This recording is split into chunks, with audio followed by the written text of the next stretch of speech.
So Greta Thunberg famously said at the UN that in regards to the climate crisis, we all need to act like our house is on fire. Because it is. But since then, like right now, it's like our house is on fire, and we've already called like the politicians and the fire department for help and support, and they've told us that they're going to allow things to get much worse before they start to really tackle it. But they are prepared to send in a counsellor with an iPad with Disney Plus on it. Like, that's the current climate strategy of the world. Like, there's wildfires, earthquakes, and flash floods going on all around the planet. But Disney Plus has just uploaded a new Marvel movie. So, it all balances out. Basically, my point is, more people should buy Disney Plus. Like, there's so many Marvel movies on there. At this point, I should say that I'm not sponsored by Disney Plus yet.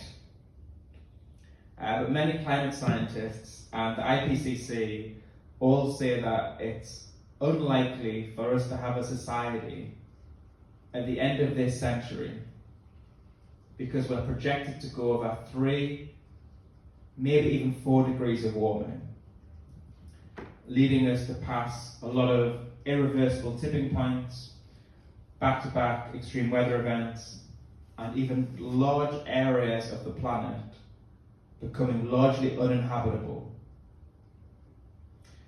So we don't have long left till our society likely breaks down. Which is something that I've been looking forward to since they released the Emoji Movie. Like, no one pays back their student loans, am I right? Yeah. But we still have a small window of time to reduce that and reduce the impacts of climate breakdown. Like, I think that the world and the environment would be a much better place if more people had a fear of flying. Like, if from like today, if planes were made with kind of like see-through ceilings and see-through floors, and anytime you try to buy a plane ticket, the movie Snakes in a Plane would pop up. Like, planes are the most polluting kind of transportation that there is. So what I'm trying to say is, if environmental protesters really cared about the environment, instead of going on protests, they'd find a way to get a lot of snakes on a lot of planes. Some of these are just solutions. But I know that I'm not a climate scientist. But I do sometimes pretend to be one on TikTok. Like, one of the ways we can reduce the impacts we're having on the climate is through reducing our population. Like, we really need to slow down population growth. Boris Johnson already has too many kids.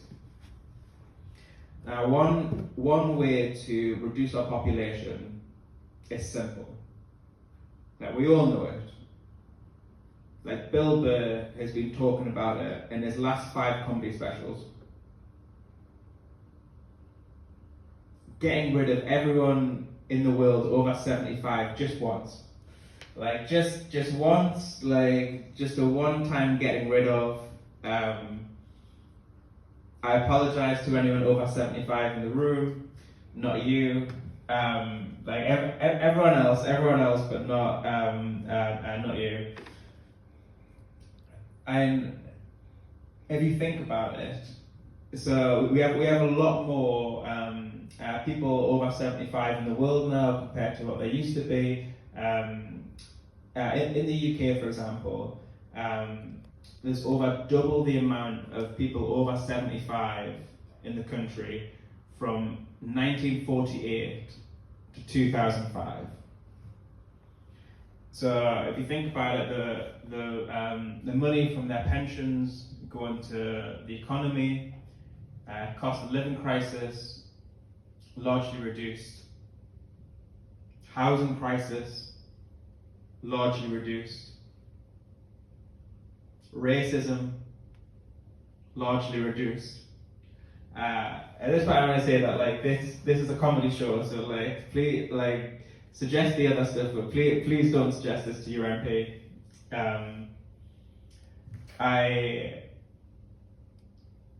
The formula of comedy is tragedy plus time plus joke. So climate change jokes are just going to keep getting funnier. Like the more that I researched for this show, the more that I realized that ignorance is bliss.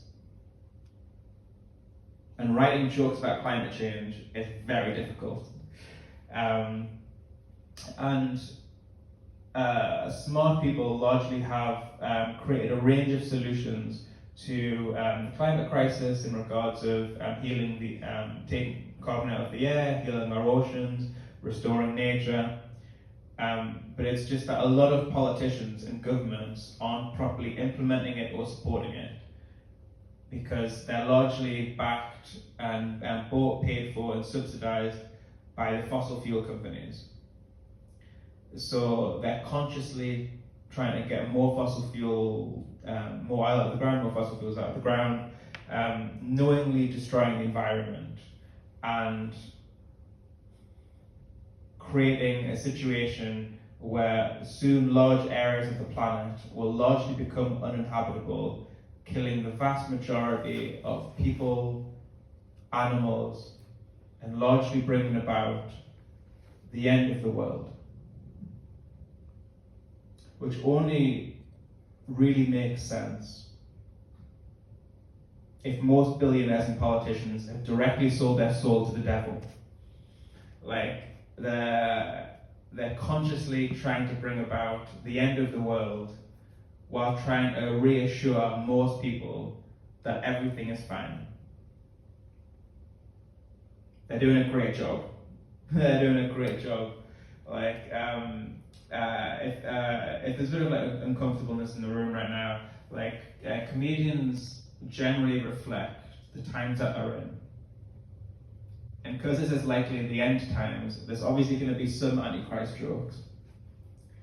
Like every nature documentary now starts the same way, with the narrator reading from the book of Revelations. And like we're currently in the planet's 6th mass extinction, which means that every year there's less and less animals. So eventually nature documentaries are just going to be all CGI, like with famous actors voicing the animals. A lot like Kung Fu Panda, without the fighting. But there is some positive climate change news. Like, to help fight climate change, David Attenborough has become vegetarian at 93. Like, it's a huge sacrifice, huge sacrifice. And now his favorite animals, Peter, are extinct.